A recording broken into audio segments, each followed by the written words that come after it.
সৃষ্টি যদি স্রষ্টাকে চিনতে চায়, মানুষ যদি আল্লাহ রাব্বুল আলামিনকে জানতে চায়, চিনতে চায়, তার পদ্ধতি হচ্ছে তার সৃষ্টিকে জানা। তার সৃষ্টির মাধ্যমেই তাকে চেনা যাবে।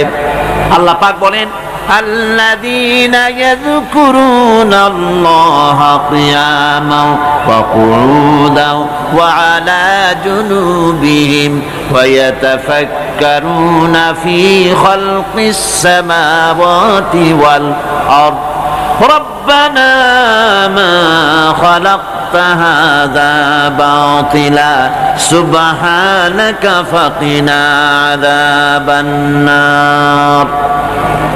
الذين يذكرون الله قياما وقعودا وعلى جنوبهم, যারা দাঁড়িয়ে বসে শুয়ে এক কথায় সর্বাবস্থায় যারা আল্লাহ পাককে স্মরণ করে, তার আকাশ এবং জমিন সৃষ্টির ব্যাপারে চিন্তা ভাবনা করে, রাত এবং দিনের পরিবর্তনের চিন্তা করে, তার সৃষ্টি নৈপুণ্যতা নিয়ে যারা গবেষণা করে, তারাই হচ্ছে আল্লাহ পাকের খাঁটি বান্দা,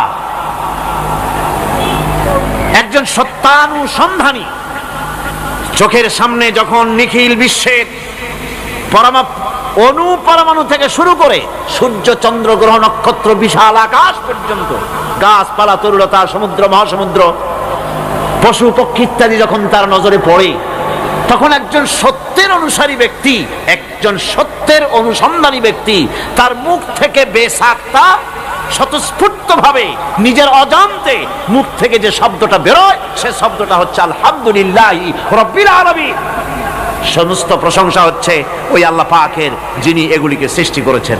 আর তিনি কোনো কিছু কি বেকার সৃষ্টি করেন নাই, খামোখা সৃষ্টি করেন নাই। প্রত্যেকটির পেছনে রয়েছে বিরাট বিরাট উদ্দেশ্য।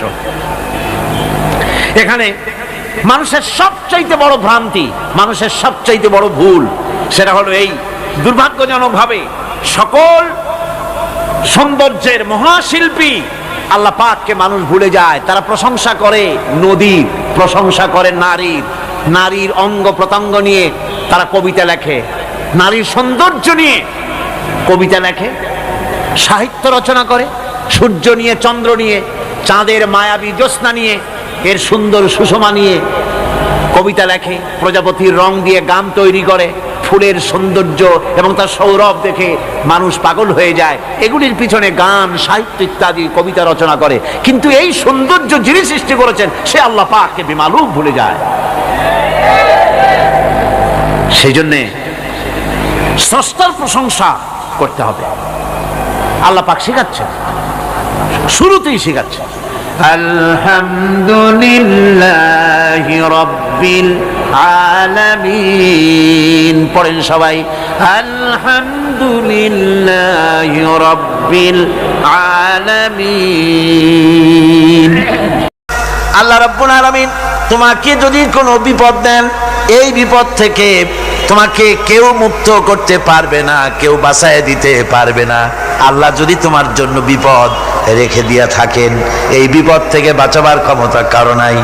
আর আল্লাহ যদি তোমাকে কোনো কল্যাণ দিতে চান, তাহলে সেই কল্যাণ প্রতিহত করতে পারে, সে কল্যাণের পথে বাধা দিতে পারে। আকাশে জমিনে এমন কেউ নাই। সুবহানাল্লাহ পড়ে। কাজে শক্তি তো সবটাই আল্লাহ রাব্বুল আলামিনের, ক্ষমতা সবটা কার? আল্লাহ সুবহানাহু ওয়া তাআলা। কল্যাণও করেন তিনি, আর অকল্যাণ যদি করেন, সে অকল্যাণ থেকে বাঁচবার উপায় নাই। কল্যাণ যদি করতে চান, ঠেকাবারও কারো উপায় নাই। মুমিন ব্যক্তির আত্মমর্যাদা এভাবে বেড়ে যায় ইমানের কারণে। ইমানের কারণে তার আত্মমর্যাদাটা এত বেড়ে যায় যে সে হক কথা বলতে গিয়া রিজেকের চিন্তা করে না, চাকরির চিন্তা করে না। হক কথাটা যদি বলি, আমি সরকারি চাকরি করি, হক কথা বললে পরে চাকরি থাকবে না। ইমামতি করি, হক কথা বললে পরে চাকরি থাকবে না। এই জাতীয় হীনমন্যতা তার মনের ভিতরে জায়গা পাবে না। যেহেতু কোরআন তারে শিখাইছে, কিসের ভয়? রিস্কের চিন্তা করো, রিস্কের চিন্তা করার কোনো দরকার নাই। কোরআন তোমাকে বলে দিয়েছে, ঈমান এনেছো তুমি যার উপরে, ইন্নাল্লাহা হুয়ার রাজ্জাকু যুল কুওয়াতিল মাতিন। নিশ্চিতভাবে আল্লাহ হচ্ছেন মহান রিজেক দাতা। নিরঙ্কুশ ভাবে রিজেকের চাবিকাঠি তারই হাতে। তা আমার রিজেক যদি আল্লাহর হাতে হয়, এটা যদি বিশ্বাস করি, তাহলে মেম্বারের উপরে দাঁড়িয়ে হক কথাটা বলতে ভয় পাই কেন? চাকরি করি, হক কথাটা বলতে পারি না কেন? সরকারের কাছে আমার রিজেক নয়, সেক্রেটারির কাছে, মুতাওয়াল্লির কাছে আমার রিজেক নয়। আমার খাদ্য কার কাছে? আমার রিজেক কার কাছে? এটা হলো সবচেয়ে বড় ভয়। ইমানের দাবি করে ঠিক, ওয়াজ নসিহত করেও ঠিক, মানুষকে উপদেশ দেয়ও ঠিক, কিন্তু মনের মধ্যে ভয় একটু থেকেই যায়। যদি চাকরিটা যায়, তাহলে বিবি বাল বাচ্চা নিয়ে বাঁচবো কেমনে? এটা থাকে মনের ভিতরে এক চিন্তা। একজন টিচার তার ছাত্রদেরকে শিখাইছিলেন যে বিসমিল্লাহর এত ফজিলত, নদীর উপর থেকে বিসমিল্লাহ বলে হাঁটে গেলে তাও হাঁটে যাওয়া যায়, খেওয়ার নৌকা ছাড়াই পানির উপর দাঁড়িয়ে যাওয়া যায়। একটা ছেলে, একটা ছাত্র এই কথাটা এমন বিশ্বাস করলো, নদীর পাড়ি দিয়ে, তার বাড়ি ছিল নদীর ওপার, প্রতিদিন খেওয়া পার হইয়া মাদ্রাসায় আসতো। বিশ্বাস সে করছে পুরাটাই, আর বিসমিল্লাহ বলে পাও দিয়ে হাঁটিয়া চলে গেল পার হয়ে। এটা কোনো কোরআন নয়, হাদিস নয়, শোনা কথা। তারপরে একদিন তার মা তাকে বলেছে, তোমার হুজুরকে একটু দাওয়াত দাও আমাদের বাড়িতে। হুজুরের দাওয়াত দিছে, মিলাদের দাওয়াত শুনে হুজুর তো খুব খুশি। তারপরে ছাত্রের সঙ্গে রওনা হয়েছে। নদীর ঘাটে এসে দেখে যে নৌকা নাই। আরে বাবা, নৌকা নাই, পার হবো কেমনে? হুজুর কোন কি, নৌকার দরকারটা কি? আপনি না বলছেন বিসমিল্লাহ বলে হেঁটে যাওয়া যায়? আমি তো ওইটা শোনার পর আমি প্রত্যেক দিন তো এই কাম করি আসি, নৌকা টুকু লাগে না। আসেন না আমার সাথে। ছেলে বিসমিল্লাহ বলে হাঁটা আরম্ভ করছে পানির উপর দিয়া। ওস্তাদ চিন্তা করতেছে, আমি তো শুধু ওয়াজি করছি, আমল তো করি নাই, কি না কি হয় আল্লাহই জানে। পাজামা হাঁটু পর্যন্ত টাইনিয়া তারপরে বিসমিল্লাহ কয়ে পা দিছে, আর এক ছোটে চুবনি খাইয়া ভিতরে চলে গেছে।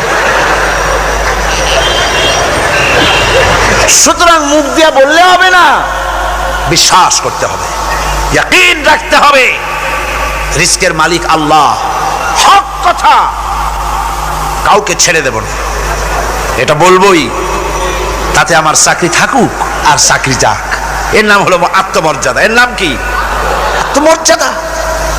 নইলে আপনি মসজিদের ইমাম, আর দুর্ভাগ্যজনক সত্য, মসজিদের ইমামগুলি অধিকাংশ ক্ষেত্রে এমন সব সেক্রেটারি, মুতাওয়াল্লি হয় যারা ইসলামী আদর্শকে বিশ্বাসী করে না। কথাটা ঠিক কিনা?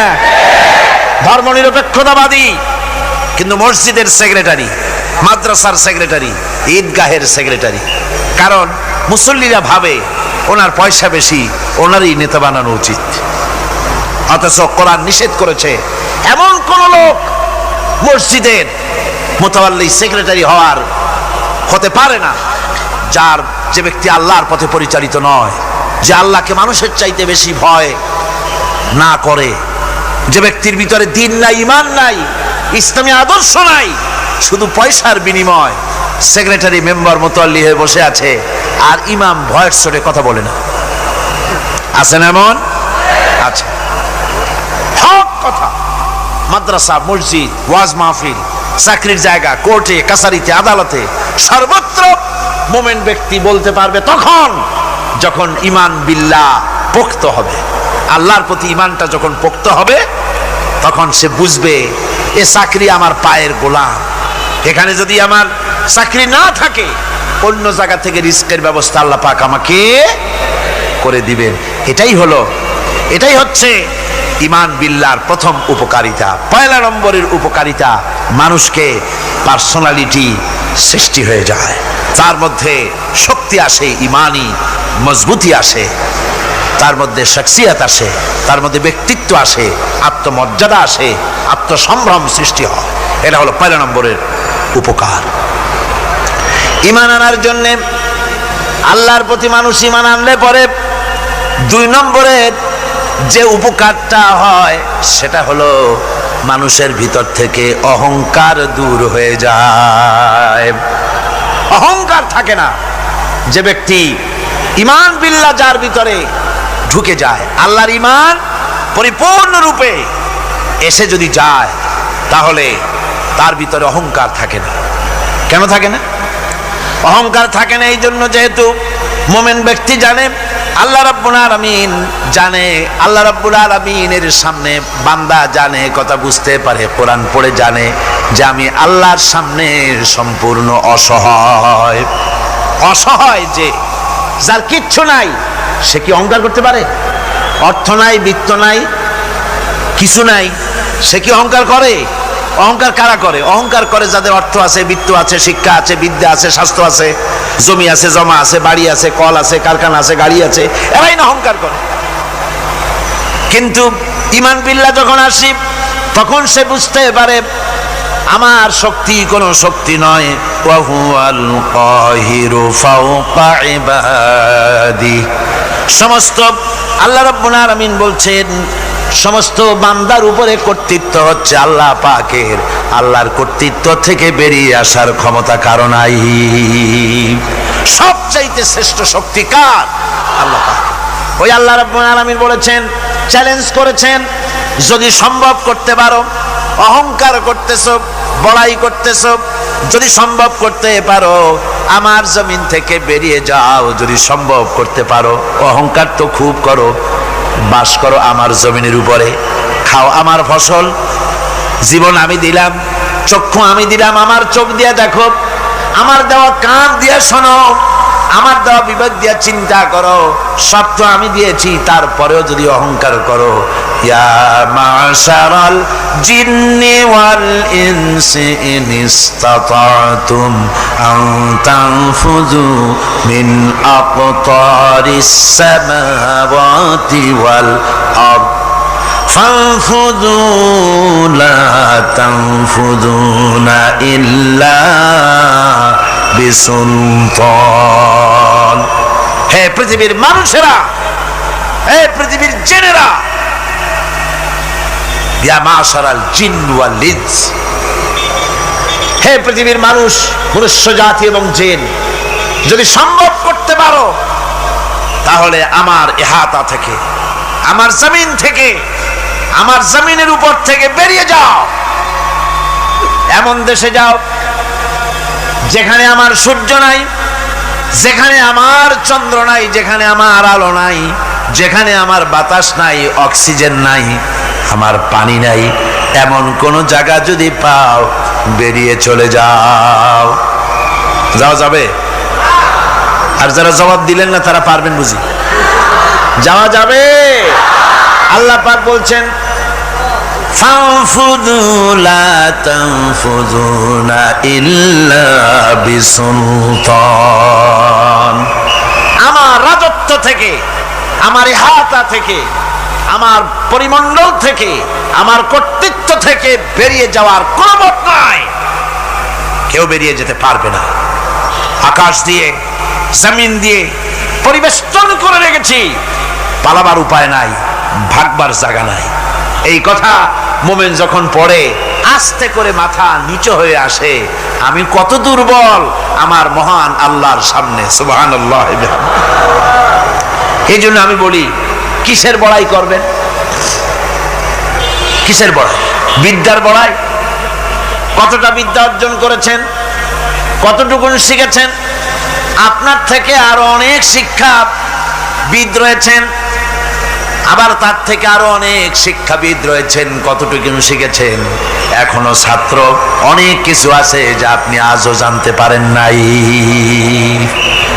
সারা জীবন আমরা তালিবে ইলম, সারা জীবন আমরা ছাত্র। মুহাদ্দিস হন, মুফাসসির হন, প্রফেসর হন, প্রিন্সিপাল হন, যেই হন না কেন, চিকিৎসাবিদ, চিকিৎসা বিজ্ঞানী, রাষ্ট্রবিজ্ঞানী, দার্শনিক, যেই হোক না কেন, সব ছাত্র। সব কি? ছাত্র। বহু কিছু এমন আছে যা আজও মানুষ উদ্ধার করতে পারে নাই, শিখতে পারেনি। সুতরাং শিক্ষার বড়াই করো না। এরপরে অর্থের বড়াই করবা। কয়টা টাকার মালিক হয়েছে তুমি? টাকার বড়াই করে মানুষ।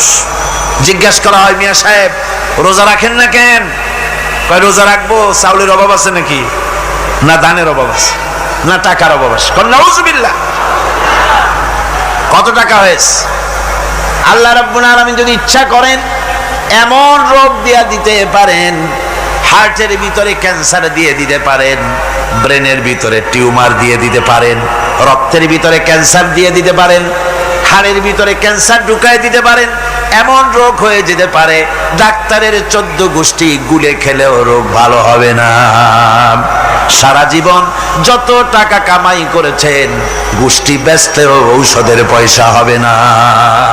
পারবে কিনা আমার আল্লাহ? জোরে বলেন পারবেন কিনা? পারবেন, প্রচন্ড ক্ষমতা। কাজী বান্দা যখন এগুলি পড়ে মাথাটা নিচু হয়ে আসে যে ক্ষমতা তো তার, বড়াই করার কোনো উপায় নাই। আমরা কিতাবের মধ্যে পড়েছিলাম, সেই আল মুস্তাতরফ একটা কিতাব ছিল, আলেমে পড়ানো হতো। মৌলানা শামসুদ্দিন সাহেব পড়েছেন নিশ্চয়ই? জি, ওলামারা পড়েছে।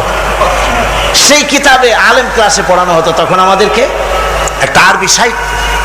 ওই আরবি সাহিত্যের ভিতরে পড়েছিলাম, সেখানে এক জমিদার বিবাহ করেছে, তারপরে তার নবপরিণীতা স্ত্রীকে নিয়ে খেতে বসেছে। এমন সময় এক ভিক্ষুক এসেছে। জমিদার রাগ হয়ে দরজার কাছে দিয়ে বেচারাকে ধমক দিয়ে বের করে দিয়েছে, ভিক্ষা নেওয়ার আর তুমি সময় পাও না, আমি বিয়ে করেছি, নতুন বউ নিয়ে খাইতে বসছি, বেরো এখান থেকে। গলায় ধাক্কা দিয়া ফালাইয়া তারপরে তাড়াই দিছে। বাস কয়েক বছর পর এই জমিদারের জমিদারি গেল, টাকা গেল, পয়সা গেল, সব শেষ। বউ পুষবে এমন পয়সাও নাই, বউ তার থেকে বিচ্ছিন্ন হয়ে গেল, বউকে তালাক দিয়ে দিল। দীর্ঘদিন পর এই স্ত্রী বিবাহের একটা প্রস্তাব এলো আর এক জমিদারের সাথে, আর এক এলাকার নতুন এক জমিদার হয়েছে, তার সঙ্গে বিবাহের প্রস্তাব এলো। এরপরে সেই বিয়ে হয়ে যাওয়ার পর নতুন জমিদারের সাথে এই স্ত্রী বসে খানা খেতে বসেছে প্রথম দিন। এমন সময় দরজার কাছে এক ভিখারি এসে হাজির। নতুন জমিদার বলছে, বউ আমরা তো খেতে পারবো, আমাদের খাবারের প্লেটটা আজকে প্রথম তোমাকে নিয়ে খেতে বসেছি, এই খাবারের প্লেটটা ধরেই তুমি ভিখারিকে দিয়ে আসো। বউ খাবারের প্লেটটা ভিখারির হাতে দিতে গিয়ে সেন্সলেস হয়ে পড়ে গিয়েছে, বেহুশ হয়ে পড়ে গিয়েছে।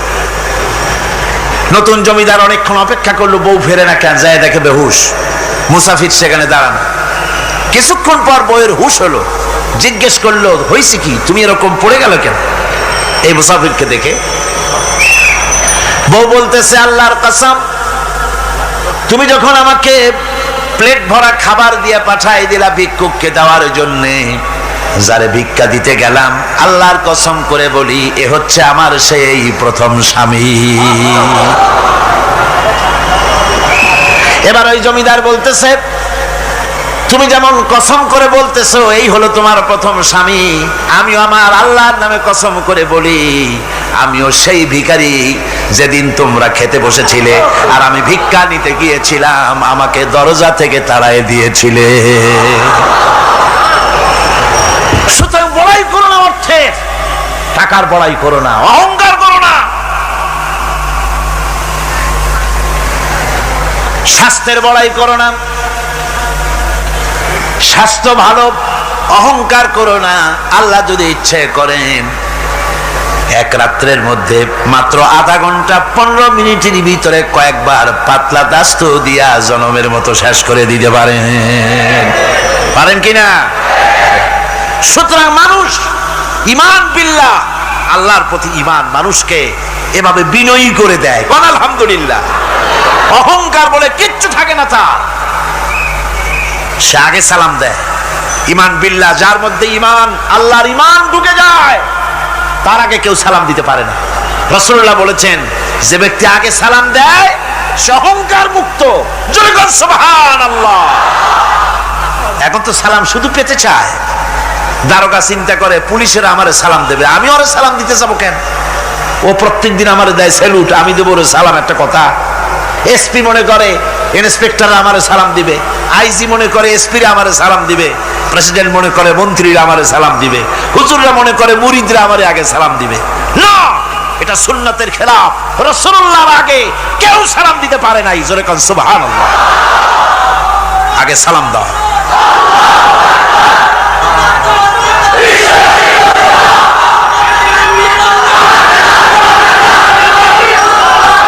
এই সালামের প্রচলন মুসলমানদের মধ্যে বেশি বেশি হওয়া উচিত। আপনারা সালামের প্রচলন চালু করে দিবেন, বেশি করে চালু করবেন। বউরে সালাম দিবেন, বউ আপনাকে দেবে। ঘরের মধ্যে ঢুকবেন, ঢুকেই বলবেন আসসালামু আলাইকুম ওয়া রাহমাতুল্লাহি ওয়া বারাকাতুহু। বাইরের থেকে গেছেন, ঘরে ঢুকেই প্রথম সালাম দেন, বউ সালামের জবাব দেবে, বউ আপনাকে দেবে। বাচ্চাদের সালাম দেন, বাচ্চারা আপনাকে দিবে। এরকম সালামের প্রচলন চালু করেন। রাসূলুল্লাহ বলেছেন, মানে একটা গাছের আড়ালে এই সালাম হলো, লোকটা গাছের আড়ালে চলে গেছে, আবার দেখা হয়েছে, আবার সালাম দেন। এখন এই সালাম কমে গেছে, এখন সালামের পরিবর্তে অনেক কিছু হয়েছে। সালাম দেয়, তার জবাবও দেয় না। যদি বলে কেউ গরিব মানুষ সালাম দিয়েছে বড় লোক করে, আসসালামু আলাইকুম, ওয়ালাইকুম আসসালাম বলতে চায় না, একটু মাথা নাড়ে। তারপরে জিজ্ঞেস করে, স্যার কেমন আছেন? এই যাচ্ছে, কেটে যাচ্ছে। কি কেটে যাচ্ছে? তোমার কল্লা? আলহামদুলিল্লাহ বলতে পারো না? অধিকাংশ ক্ষেত্রে যদি জিজ্ঞেস করেন কেমন আছেন, এই যাচ্ছে, কেটে যাচ্ছে। আপনার যত অসুখ হোক আগে বলেন আলহামদুলিল্লাহ, তারপরে অসুখের কথা বলেন। আপনার যদি কোনো অসুবিধা থাকে আগে আলহামদুলিল্লাহ কন, তারপরে অসুখের কথা কন। হযরত সুফিয়ান সাউরি রাহমাতুল্লাহ আলাইহি আল্লাহর একজন জবরদস্ত ওলি ছিলেন। একবার তার সামনে এক মুরিদ এসেছে, মাথায় একটা বড় রুমাল খিসা বান্দা। জিজ্ঞেস করলেন, মিয়া তোমার এই মাথাটা এরকম বান্দা কেন? কয় যে হুজুর, মাথার যন্ত্রণায় অস্থির হয়ে গেছি, সেই জন্য মাথাটা বাঁধে রাখছি। এরকম ব্যথা কয়দিন হয়েছে? কয় যে না, সবসময় হয় না, বছরে 2-1 হইলেও পারে, না হইলেও পারে।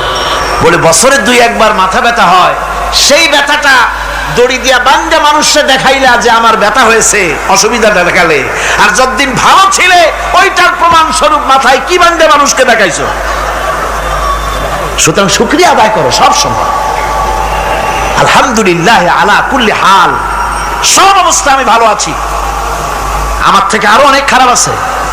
সুতরাং সালামের প্রচলন তারাই করে বেশি যারা বিনয়ী হয়। অহংকার যাদের মধ্যে জায়গা পায় না। অহংকার পাবে কি করে? বান্দা কোরআন থেকে জেনেছে, ওয়াল্লাহুল গানিয়্যু ওয়া আনতুমুল ফুকারা। আল্লাহ রাব্বুল আলামিন বলেন, তোমরা হলে সবাই ফকির, তোমরা হলে সব মুকাবিক্কি, আর একমাত্র আল্লাহ রাব্বুল আলামিন বেনিয়াজ। আল্লাহই শুধু বেনিয়াজ, আর সব কি মুকাবিক্কি কার কাছে? আল্লাহর কাছে। এই জন্য বিনয়ী হতে হবে। যে জমিনটা বাস করি, জমিনটা কার? চিল্লায় কোন কার? লিল্লাহি মা ফিস সামাওয়াতি ওয়া মা ফিল আরদ। আকাশও তার, জমিনও তার। এই কথা যদি জানা থাকে, বিশ্বাস থাকে, তাহলে সেই ব্যক্তি অহংকার করতে পারে না, সে বিনয়ী হয়। ঈমান বিল্লাহ তাকে বিনয়ী বানায় দেয়। আর বিনয়ী মানুষ, নিরহংকার মানুষই আল্লাহর কাছে বেশি পছন্দ। এই ঈমান তার ভিতরে এই কথা জাগ্রত করে দেয়। আমি যদি একটা গাড়ির মালিক হয়ে থাকি, আমি যদি একটা বাড়ির মালিক হয়ে থাকি, আমি যদি স্ত্রী পুত্র সন্তান পেয়ে থাকি, আমি যদি মন্ত্রী হয়ে থাকি, আমি যদি কিছু পেয়ে থাকি, আমার হাতের কামাই দ্বারা পাই নাই। আল্লাহ শিখাই দিচ্ছেন, ওয়ামা বিকুম বিনিমাতিন ফামিনাল্লাহ। যত নেয়ামত তোমরা পেয়েছো সব আল্লাহ রাব্বুল আলামিন দিয়েছেন। জোরে বলেন সুবহানাল্লাহ। দাতাকে ভুলে যেও না, আল্লাহর কাছে বিনয়ী হও। সমস্ত নেয়ামত একমাত্র তিনিই দিয়েছেন। ঈমান বিল্লাহর দ্বারা মানুষের এই গুণ সৃষ্টি হয়, এই উপকার হয় মানুষের, যে সে বিনয়ী হয়ে যায়। আল্লাহ পাক কোরআনে কারীমের মধ্যে আরো বলেন, ওয়ালা তামশি ফিল আরদি মারহান ইন্নাকা লান তাখরিকাল আরদা ওয়ালান তাবলুগাল জিবালা তুলা। ওয়ালা তামশি ফিল আরদি মারহান, আমার এই জমিনের উপরে অহংকার করে হেঁটো না। আল্লাহ পাক নিষেধ করেছেন, জমিনের উপরে অহংকার করে হেঁটো না। এই জমিনের উপরে অহংকার করে হাঁটতে গিয়া তুমি পদাঘাত করে আমার জমিনটারে ফাটাই দিতে পারবে না। আবার অহংকার করে লাভ দিয়া আমার পাহাড়টার উচ্চতাও ছাড়াই যেতে পারবে না। যখন তুমি পাহাড়ের উচ্চতা ছাড়াতে পারবে না, যখন জমিনটারে লাথি মেরে ফাটাই দিতে পারবে না, তখন আবার অহংকারটা কিসের? কিসের অহংকার? নিজের দিকে তাকাও, তোমারে আমি বানাইছি কি দিয়া? তোমার পেটের মধ্যে কি? তোমার শরীরের মধ্যে কি? মলমূত্র দিয়ে পেটটা ভরা, আর দুনিয়ায় এসেছো এক ফোঁটা নাপাক পানি দিয়ে। যে নাপাক পানি ফোঁটা শরীর থেকে বেরিয়ে গেলে পরে গোসল ওয়াজিব হয়ে যায়, ফরজ হয়ে যায়, এমন একটা নাপাক পানি যার জন্মের উৎস, তার তো অহংকার করার শোভা পায় না। অহংকার করবেন কেবলমাত্র কে? চিল্লায় বলেন কে? হাদিসে কুদসির ভিতরে এসেছে, আল্লাহ পাক বলেছেন অহংকার হচ্ছে আমার ইজার, অহংকার হচ্ছে আমার চাদর। যে ব্যক্তি অহংকার করে সেজন্য আমি আল্লাহর চাদর নিয়ে টানাটানি করে। জোরে কর নাউজুবিল্লাহ, চিল্লায় কর নাউজুবিল্লাহ।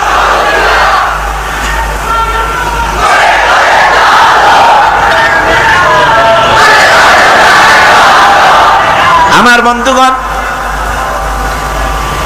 আল্লাহ রাব্বুল আলামিন কোরআনে কারীমের মধ্যে বলেছেন, আমার সঠিক বান্দা যারা, অহংকার তাদের মধ্যে থাকে না। ওয়াইবাদুর রাহমানিল্লাযীনা ইয়ামশুনা আলাল আরদি হাওনা। রহমানের বান্দা যারা, আমি আল্লাহ পাকের গোলাম যারা, তারা জমিনের উপরে খুব বিনয়ের সাথে চলে। তাদের চলাফেরা দেখলেই বোঝা যায় লোকটা বিনয়ী, আল্লাহর বান্দা। সুবহানাল্লাহ ওয়া বিহামদিহি। কি বলেন? মানুষের চলাফেরা, চাহনি, ওঠা বসা, কথাবার্তা দেখলেই বোঝা যায় না লোকটা কি চরিত্রের? বোঝা যায়। এক পদের মানুষ আছে গম্ভীর হয়ে বসে থাকে, মনে হয় যেন নবজাদা নসরুল্লাহ খানের শালা। নামাজ নাই। কি হয়েছে? মাইক এমনি আজকে আমি নিজেও টের পাচ্ছি, আমি মাইকের আওয়াজ নিজেও পাচ্ছি না। মাইকটা ভালো করে দেন মাইকের অপারেটর, আর জোরে সোরে একটু জিকির করেন, লা ইলাহা ইল্লাল্লাহ, লা ইলাহা ইল্লাল্লাহ, লা ইলাহা ইল্লাল্লাহ।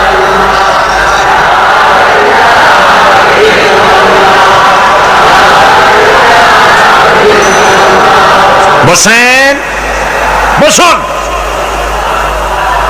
লা ইলাহা ইল্লাল্লাহ, লা ইলাহা ইল্লাল্লাহ, লা ইলাহা ইল্লাল্লাহ,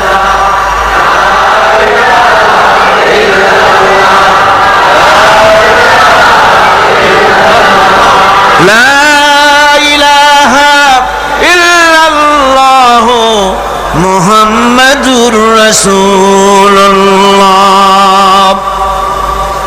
বন্ধুগণ, আল্লাহর প্রতি ঈমান আনলে পরে যে গুণ সৃষ্টি হয়, যে গুণাবলী সৃষ্টি হয়, সেই গুণের মধ্যে 2 নম্বরের গুণটা আমি বললাম, বিনয় এবং বিনম্রতা সৃষ্টি হয়, অহংকার মুক্ত হয়ে যায়। এটা হলো 2 নম্বরের উপকার।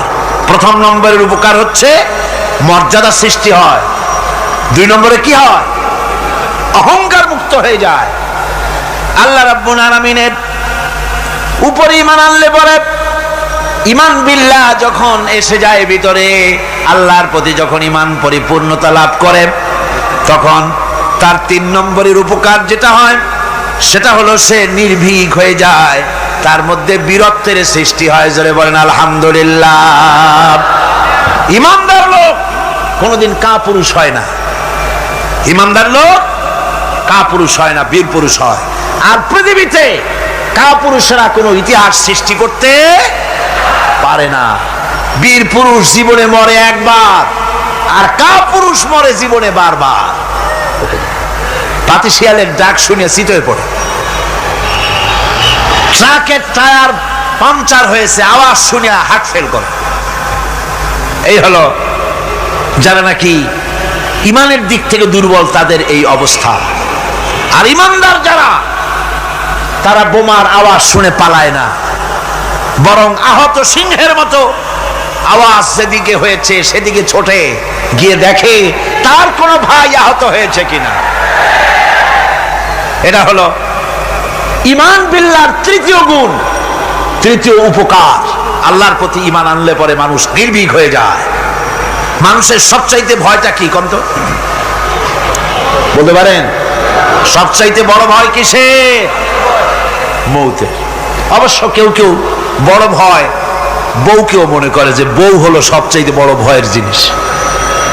স্ত্রীকে অনেকে মৌতের চাইতেও ভয় মনে করে। একবার নাকি একজন দেশের বাদশাহ তিনি বলছিলেন মন্ত্রীকে যে আমার দেশের লোকেরা সবচাইতে কারে বেশি ভয় করে? মন্ত্রী বলছে দেশের লোকেরা সবচাইতে বউকে বেশি ভয় করে। এটা একটা কথা হলো নাকি? প্রমাণ করতে যদি না পারো তাহলে তোমার চাকরি শেষ। প্রধানমন্ত্রী তো মুসিবতে পড়ে গেছে। তারপরে সমস্ত লোক দেখেছে, সমস্ত শহরবাসীকে দেখে তারপরে বলছে তোমরা যারা বউকে ভয় করো না তারা সব এদিকে আসো, আর যারা বউকে ভয় করো তারা এ পাশে থাকো। এখন যারা ভয় করে তারা সব একদিকে চলে আসছে। একটা শুকনা শাকনা মানুষ একা দাঁড়ায় আছে, ভয় করে না সেই দলে, আর সব একদিকে। বাদশা আশ্চর্য হয়ে গেল, সব মানুষ ভয় করে একদিকে চলে আসলো, আর তুমি একা শুকনা শাকনা মানুষ, তুমি বউরে ভয় করো না, ব্যাপারটা কি? কয় যে না, বউকে ভয় করি কিনা তা জানি না, আমি আসার সময় আমার বউ বলে দিয়েছে সব লোক যেদিকে যাবে সেদিকে যাবে না, একা দাঁড়ায় থাকবে একদিকে।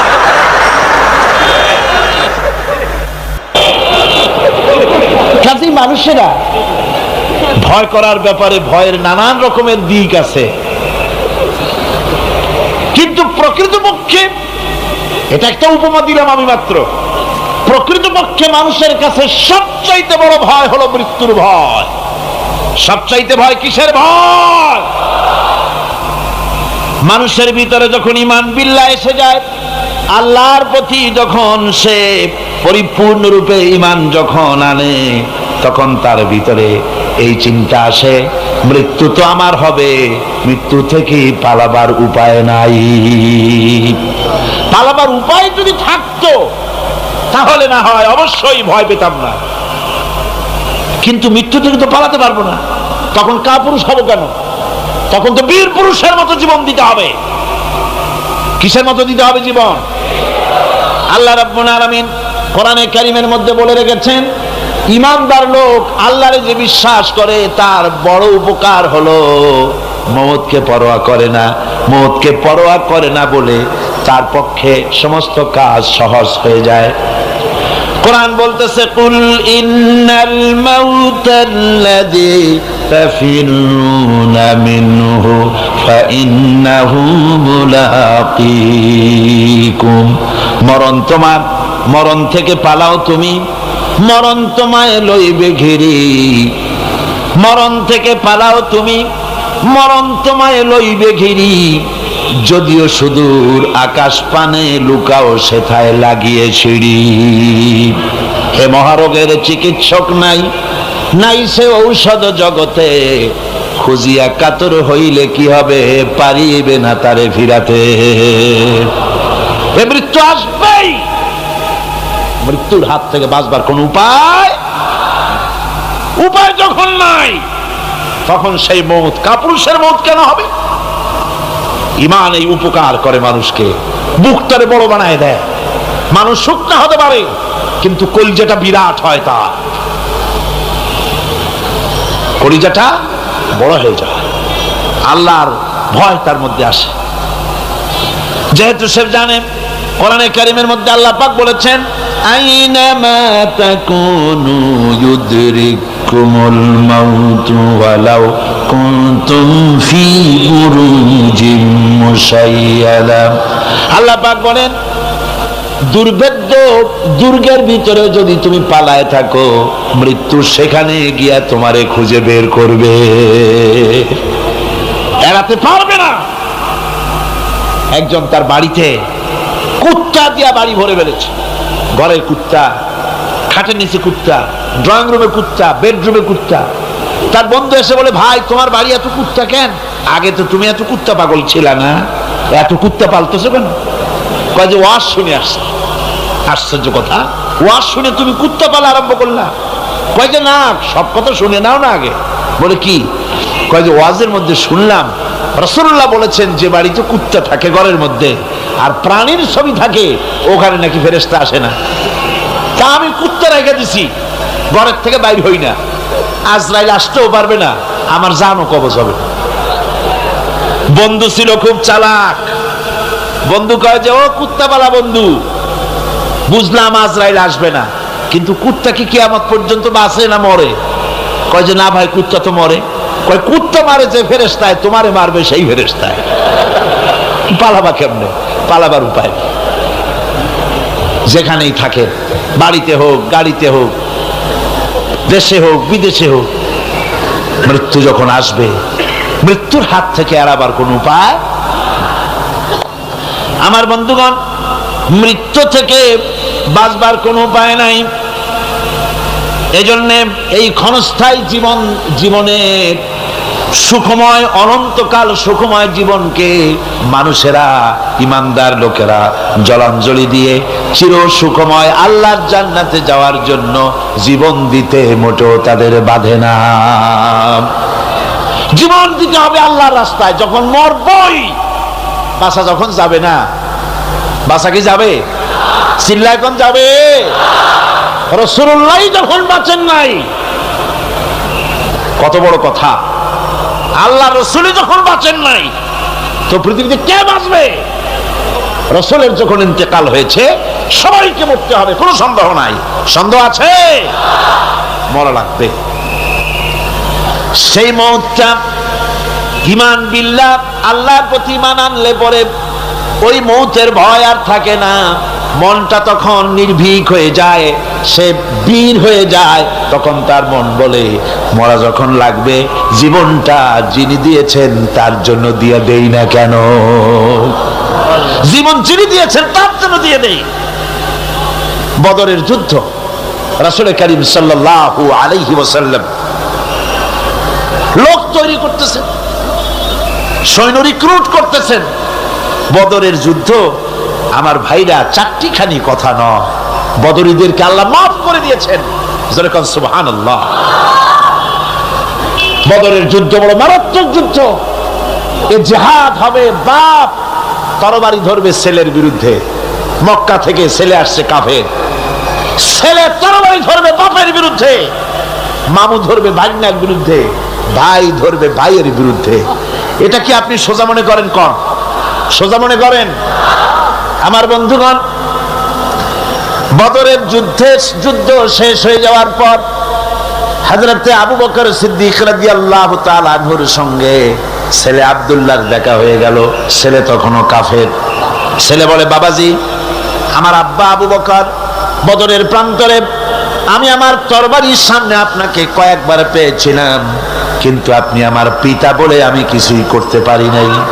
হযরতে আবু বকর বলেন, আব্দুল্লাহ রে শোনো, আল্লাহর কসম করে বলি, তুমি তো আমার তরবারির সামনে পেয়ে ছেড়ে দিয়েছো, কিন্তু আমি আমার মাবুদের কসম করে বলি, বদরের মাঠে একটি বারও যদি আবু বকরের চোখের সামনে তুমি পড়ে যেতে, আল্লাহর কসম আমার তরবারি তোমারে মাফ করে দিত না।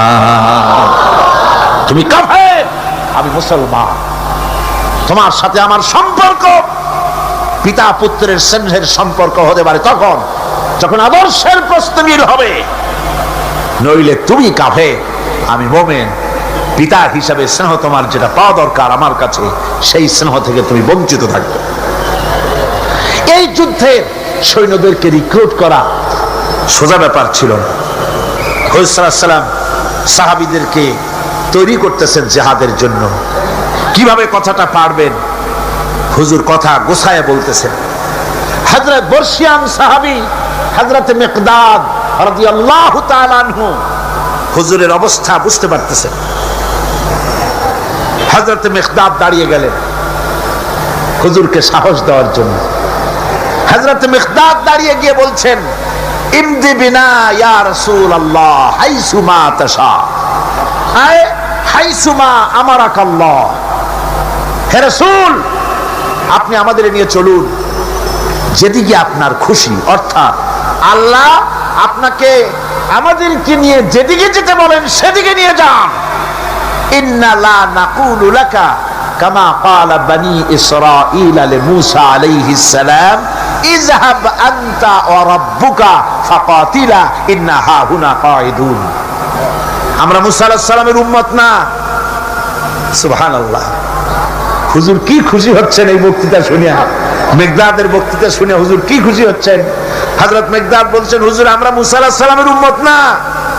মুসা আলাইহিস সালামের উম্মতেরা বলেছিলেন, হে মুসা তুমি আর আল্লাহ আর জিবরাইল এই তিনজনই গিয়ে ফেরাউনের মোকাবেলা করো, আমরা পারবো না।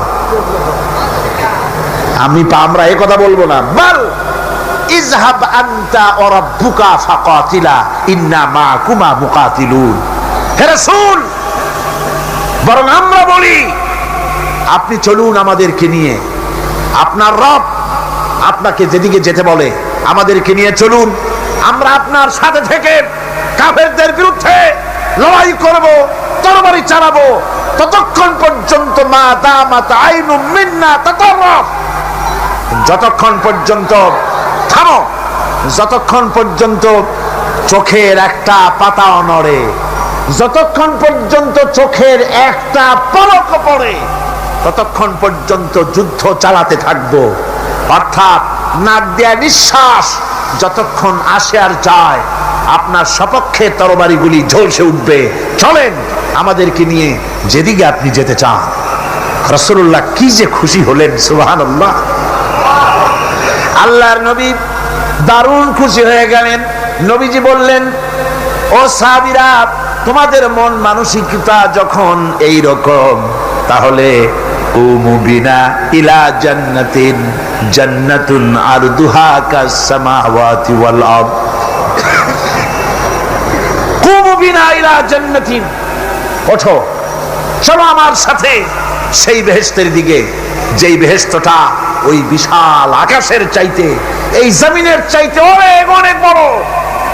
সেই বেহেশতে যাওয়ার জন্য চলো আমার সাথে, ওঠো দাঁড়াও। ফাকামা উমাইর বিন হামাম ওয়া কানা ইয়াকুলুত তামার। হযরত উমাইর ছিলেন এক যুবক। দেখেন না এই যে যুবকরা দাঁড়ায় আছে অনেক, এইরকম একজন যুবক দাঁড়িয়ে খরমা খাচ্ছিলেন। যুবকরা যেমন দাঁড়ায় দাঁড়ায় বাদাম খায়, ছোলা ফেলায় দেয়, ওই রকম দাঁড়িয়ে দাঁড়িয়ে তিনি খরমা চাবাচ্ছিলেন আর খরমার বিচিগুলি ফেলায় দিচ্ছিলেন। তিনি বললেন, অকালা বাখবাখ। উমাইর বলছেন, বাখবাখ হলো আঞ্চলিক শব্দ, এর অর্থ হচ্ছে আয় মা আযমাহু ওয়া মা আহসানাহু। হে রাসূল, কি সুন্দর কথা আপনি বললেন, কি বড় কথা আপনি বললেন। আপনার সঙ্গে জিহাদে গেলে, শহীদ হলে এমন জান্নাত পাবো যে জান্নাতটা হবে ওই আকাশের চাইতে অনেক বড়। ওয়াল্লাহি, আল্লাহর কসম, হাত্তা আকুলাহুন্না ইন্নাহা লাহায়াতান তাবিলা। আমি যদি এই সমস্ত খরমাগুলি খেতে যাই, তাহলে আমার হাতে যতগুলি খরমা আছে এই সবগুলি খরমা যদি খেতে যাই তাহলে তো বেহেশতে যেতে দেরি হয়ে যাবে। ফারামাবিহিন্না, হাতের সবগুলি খরমা নিক্ষেপ করে ফেলে দিয়ে জিহাদের ময়দানে ঝাঁপায় পড়লেন। আমার বন্ধুগণ, জিহাদের ময়দানে ঝাঁপায় পড়ে হযরতে ওমর লড়তে লড়তে নিজে ওমর হযরতে ওমরের শাহাদাত বরণ করলেন, তিনি শহীদ হয়ে গেলেন। জিহাদের শেষে যখন শুহাদায়ে বদর যখন জানাজা হবে, একজন সাহাবী দেখিয়ে দিলেন, হুজুর এই হলো সেই ওমর যিনি জান্নাতের খোঁজ খবর শুনে হাতের খরমাগুলি খাওয়ার সময় পায় নাই। খরমাগুলি সব খাইতে গেলে জান্নাতে যেতে দেরি হয়ে যাবে, এই জন্য খরমা ফেলে দিয়ে জিহাদে অংশগ্রহণ করেছিল। এই হলো সেই ওমরের লাশ।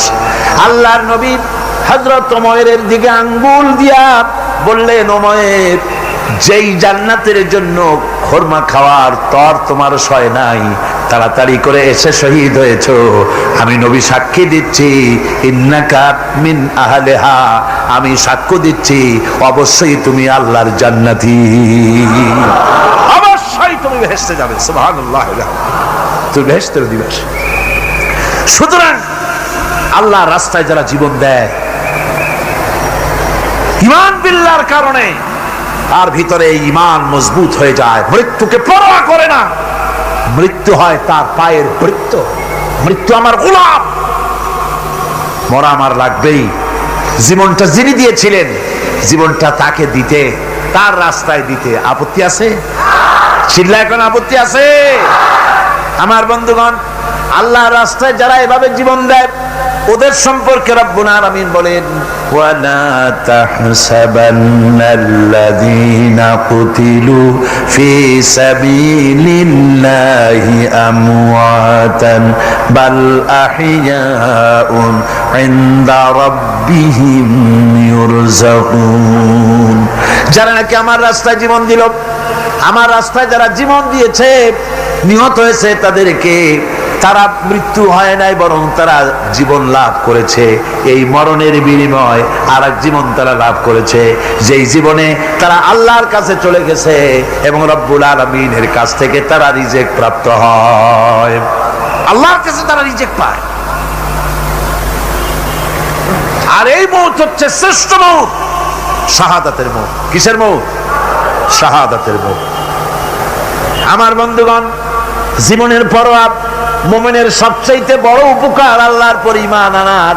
জীবনের পরোয়া সে করে না, কারণ রাসূলুল্লাহ বলেছেন শাহাদাতের মৌতের যন্ত্রণা, শরীরে যদি কেউ চিমটি কাটে, খামসি কাটে, একটা চিমটি দিলে যতটুকু ব্যথা লাগে, মৃত্যুর শাহাদাতের এই মৃত্যুর যন্ত্রণা এর থেকে বেশি কিছু না।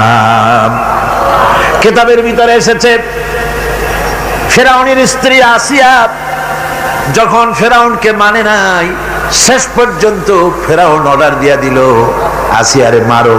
মারার জন্য তক্তার ভিতরে হাজার হাজার প্যারাক মারো। তক্তায় প্যারাক মারা হলো, তক্তা তারে উল্টায় দিল, প্যারাক গুলো খাড়া হয়ে গেল। প্যারাক বোঝেন কিনা? প্যারাক বোঝেন?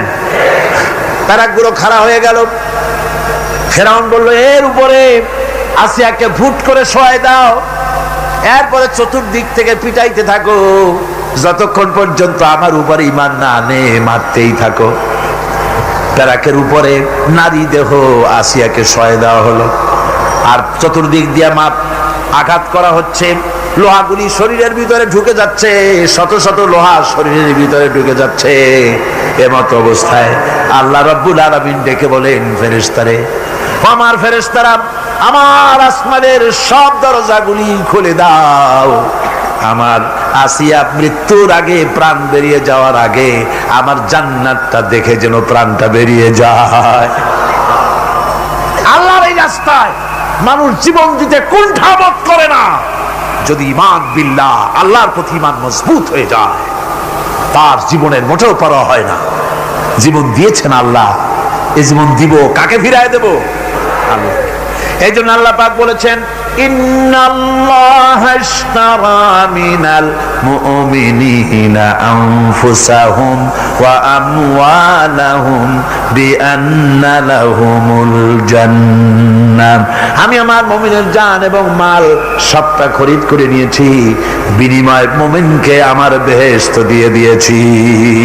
তোমার জানটাও আমার মালটাও আল্লাহ।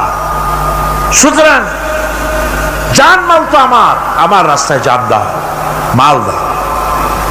মুমিনের এই শক্তি বাড়ে, মুমিনের ভিতরে এই ঈমান সৃষ্টি হয় আল্লাহর প্রতি ঈমানের কারণে।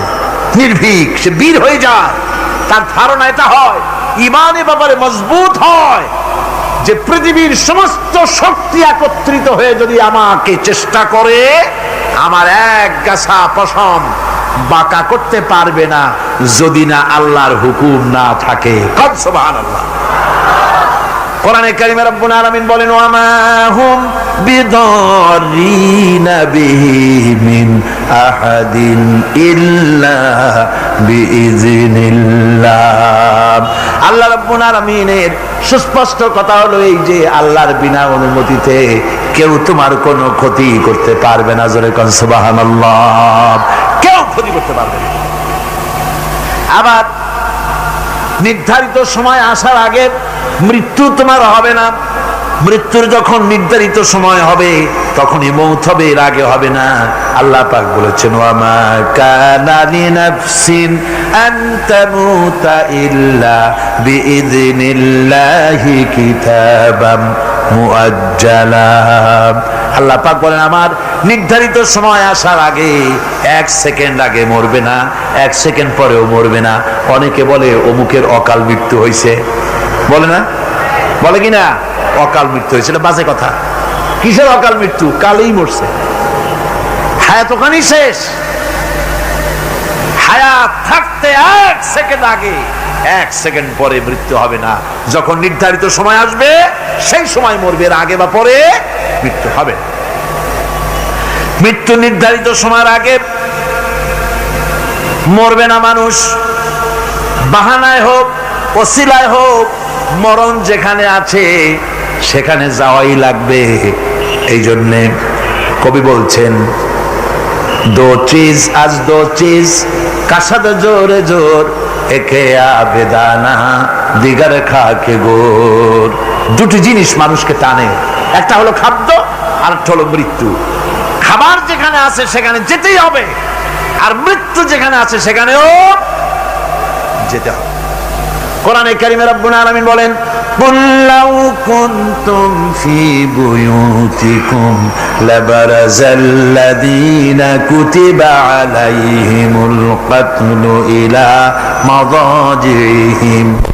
আল্লাহ পাক বলেন হে নবী তুমি বলে দাও, তুমি শোনায় দাও, যাদের ভাগ্যে নিহত হওয়া আছে তারা যদি তাদের বিছানায় শুয়েও থাকে, প্রকোষ্ঠের ভিতরে থাকে, মৃত্যু সেখানে গিয়ে হাজির হবে, ওখানেই মৃত্যু হয়ে যাবে। মৃত্যুর সময় আসতে পরে মানুষকে মোটেই সময় দেওয়া হবে না, সময় যখন আসবে সময় মতো তাকে বিদায় নিতে হবে। সুতরাং ঈমান, আল্লাহর প্রতি ঈমান আনলে পরে মানুষের ভিতরে নির্ভীকতার সৃষ্টি হয়, সে কাউকে পরোয়া করে না আল্লাহ ছাড়া। চিল্লায় কদ সুবহানাল্লাহ, আরো জোরে বলেন সুবহানাল্লাহ। সাহস, বুক ভরা সাহস তার মধ্যে আসবে। এরপরে আল্লাহর প্রতি ঈমান আনার জন্য, ঈমান আনলে পরে আরেকটি উপকার মানুষের হয়, এটা হলো 4 নম্বর উপকার। এটা কয় নম্বর?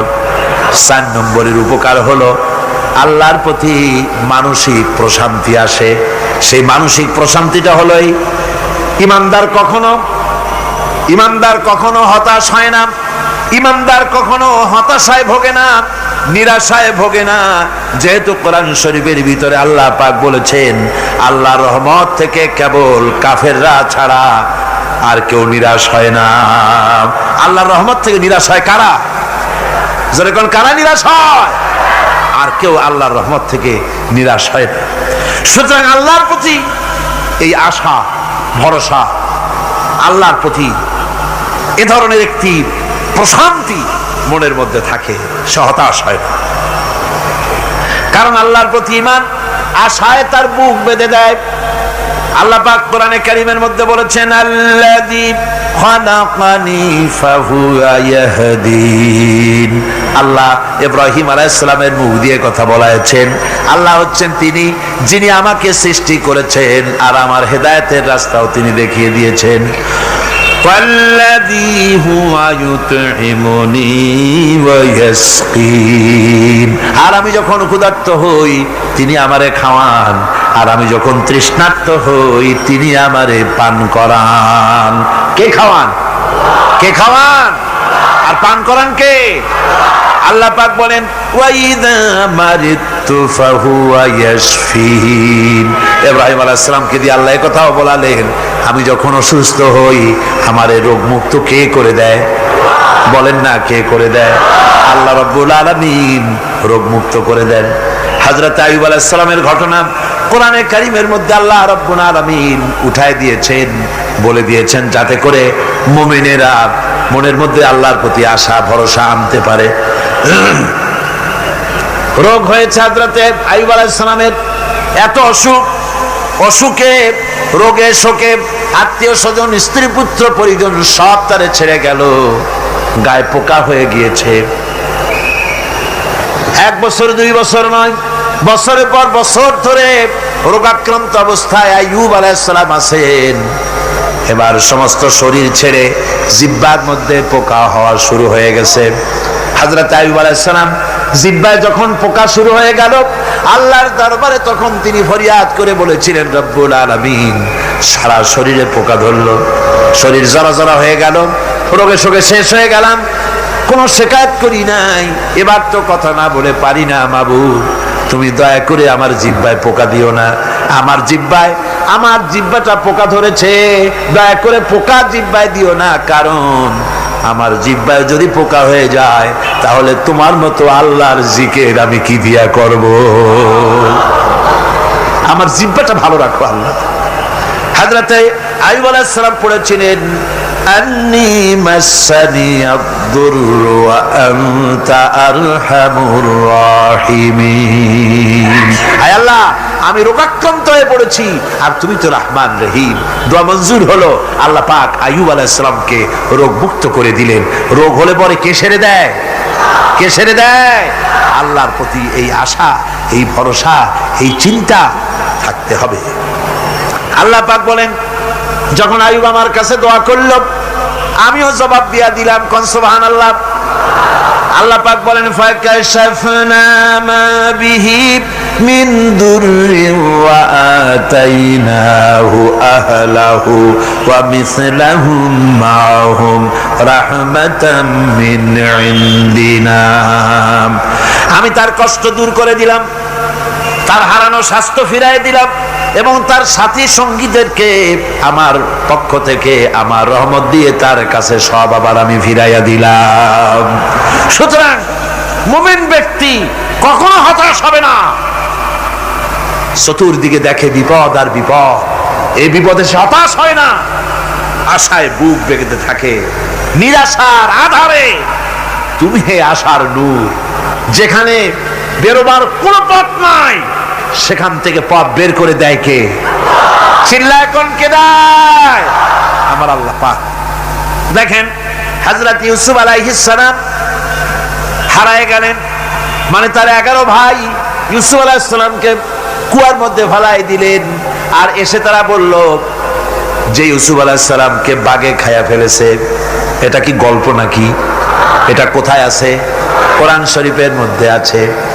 ওই 11 ভাই মনে করেছিল ইউসুফ আলাইহিস সালাম রে কুয়ার মধ্যে ফেলাই দিলাম, এ কুয়ার মধ্যে পচে মরবে, শেষ হয়ে যাবে। কিন্তু ওই 11 ভাই জানে না এটা কোনো কুয়া নয়, এটা হলো একটা সুড়ঙ্গ পথ, এটা হলো একটা টানেল। এক মুখে ইউসুফকে ফেলাই দিল 11 ভাই, কুয়ার আরেক মুখ থেকে আল্লাহ হযরত ইউসুফকে বের করে মিশরের সিংহাসনে বসায়া দিলেন। ওরা বুঝে না, তাই চিরকাল পাপীরা আল্লাহর বান্দাদেরকে, আল্লাহর দ্বীনের গোলামদেরকে অত্যাচার করে, মনে করে শেষ করে ভালাবো, কিন্তু শেষ আল্লাহর গোলামেরা হয় না, ওরাই শেষ হয়। ঠিক কিনা কর? জনে বলেন ঠিক কিনা? ভাইরা আমার, হযরত ইয়াকুব আলাইহিস সালাম ছেলের চিন্তায় চিন্তায় চোখ দুটো অন্ধ হয়ে গেছে, কাঁদতে কাঁদতে চোখ অন্ধ হয়ে গেছে। কিন্তু হতাশ হন নাই, কারণ হতাশ হবে কেবলমাত্র কাফেরেরা। হতাশ হয় কারা? আল্লাহ বলেছেন হতাশ হয় কাফের, ইমানদার কখনো হতাশ হয় না। হযরতে ইয়াকুব আলাইহিস সালাম ছেলে হারাইয়া কি বলতেছেন শোনেন। আল্লাহ তার কথা কোরআনে কারীমের ভিতরে আল্লাহ কি সুন্দর করে উঠায়া দিয়েছেন। হযরত ইয়াকুব পড়তেছেন, ফাসাবরুন জামিলুন আসাল্লাহু আইয়াতিয়ানি বিহিম জামিআন ইন্নাহু হুয়াল আলিমুল হাকীম। ফাসাবরুন জামিল, ধৈর্য ধারণ করাই এখন আমার জন্য উত্তম। আমি এখন ধৈর্য ধারণ করব, হয়তো শীঘ্রই আল্লাহ আমার যাদের হারাইছি তাদের সকলকে আল্লাহ আমার কাছে ফিরিয়ে দিবেন। তিনি সুবিজ্ঞ, তিনি প্রচন্ড ক্ষমতার মালিক। আশায় বুক বেঁধে থাকলেন তিনি। আর ইউসুফ আলাইহিস সালাম আজকে প্রেসিডেন্ট, তিনি মিশরের কি তিনি 11 ভাই গেছে সেইখানে খাবার আনার জন্য। হযরত ইউসুফ আলাইহিস সালামের চিনতে কোনো কষ্ট হয় নাই, ওরা তো চেনে নাই, কিন্তু ইউসুফ আলাইহিস সালাম চিনে ফেলেছেন।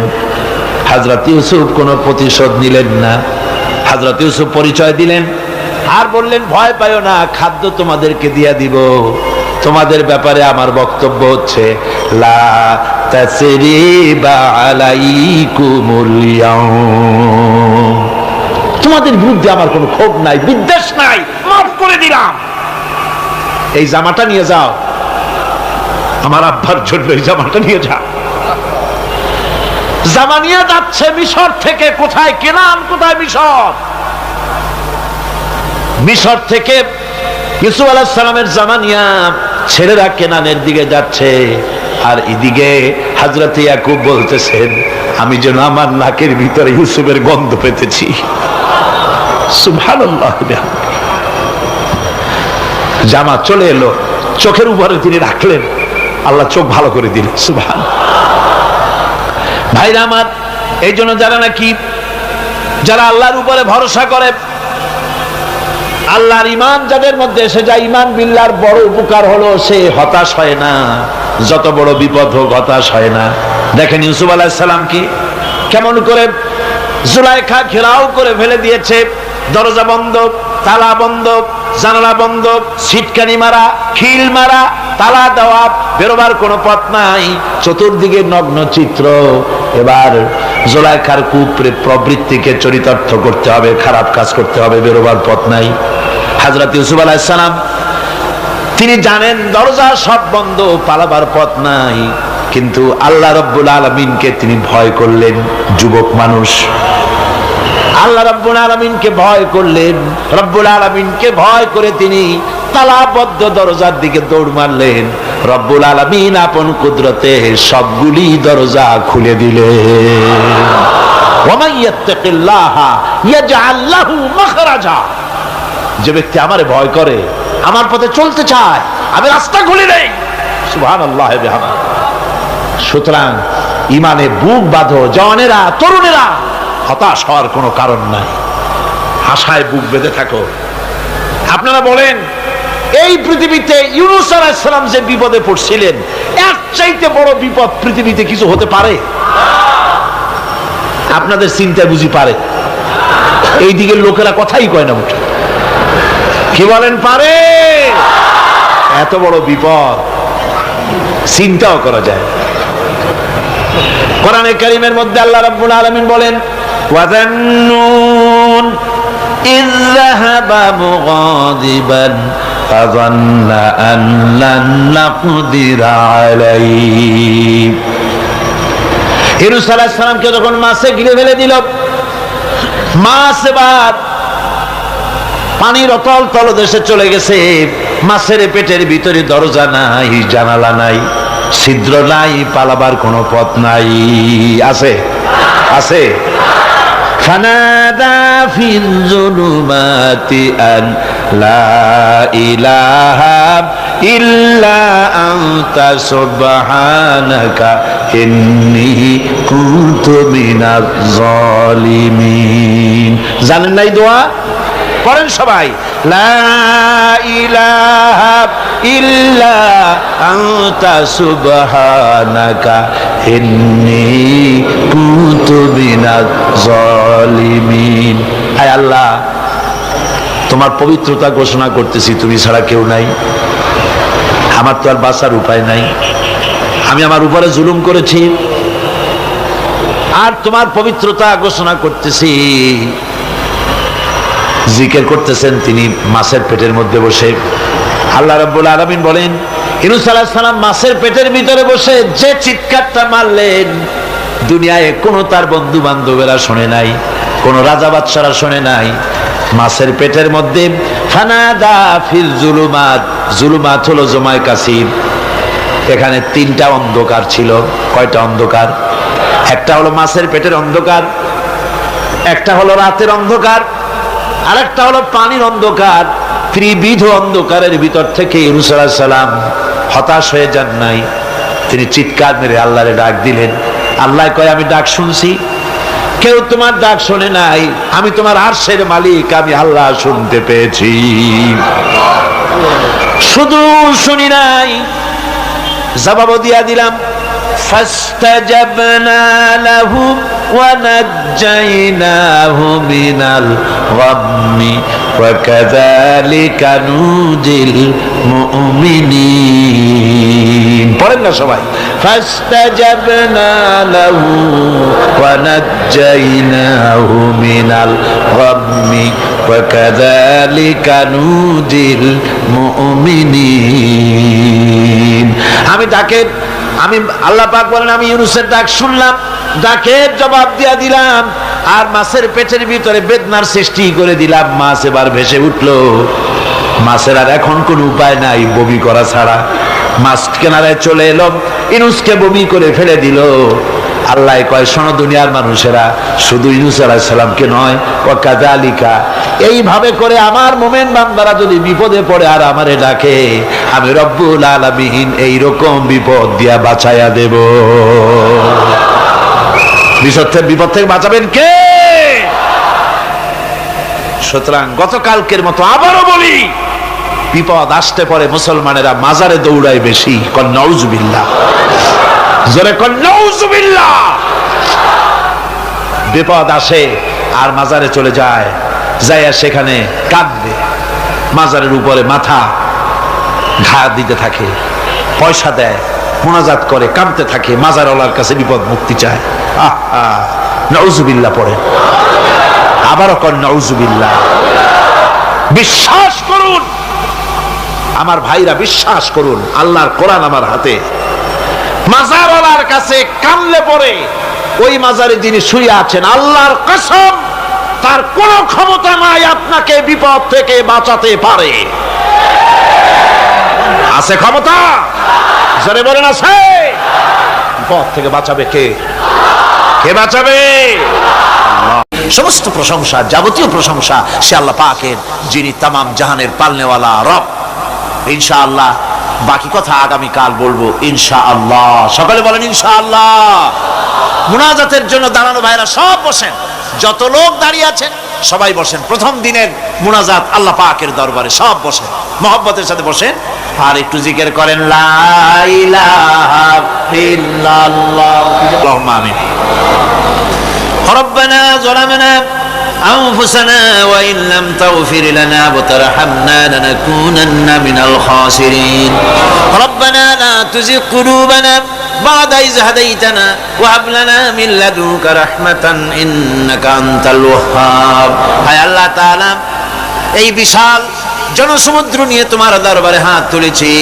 কোরআনে কারীমের তাফসীরের মাহফিল আজকের এই প্রথম দিবসে তোমার কোরআন থেকে যে আলোচনা আমরা করেছি, এতে তুমি দয়া করে যে সওয়াব দিয়েছো, মেহেরবানি করে সওয়াবটুকুন রাসূল করিম সাল্লাল্লাহু আলাইহি ওয়াসাল্লামের রূহ মুবারকে পৌঁছায় দাও। तमाम পৃথিবীর মাটির নিচে যত মুমিন মুমিনাত শুয়ে আছে তাদের আরওয়ার পরে সওয়াব পৌঁছায় দাও। আয় আল্লাহ তাআলা, এই বিশাল মাহফিলের আয়োজন যারা করেছেন, আল্লাহ পাক তুমি তাদেরকে কোরআনের খাদেম বানায়া দাও। বাস্তব জীবনে কোরআন আমল করার তৌফিক তুমি দয়া করে দান করে দাও। আয় আল্লাহ তাআলা, আয় আল্লাহ তাআলা, আজকে যারা ইসলাম কবুল করলেন, নিজের বাপ দাদার ধর্ম পরিত্যাগ করে যারা মুসলমান হলেন, আয় আল্লাহ পাক তোমার দ্বীনের খাদেম তারা হতে পারে তৌফিক তাদেরকে দিয়ে দাও। সুবহান রাব্বিকা রাব্বিল ইজ্জাতি আম্মা ইয়াসিফুন ওয়া সালামুন আলাল মুরসালিন আলহামদুলিল্লাহি রাব্বিল আলামিন ওয়া জাআলা আখিরা কালিমাতিন ইনদাল মাউত লা ইলাহা ইল্লাল্লাহু মুহাম্মাদুর রাসূলুল্লাহ। আসসালামু আলাইকুম ওয়া রাহমাতুল্লাহ।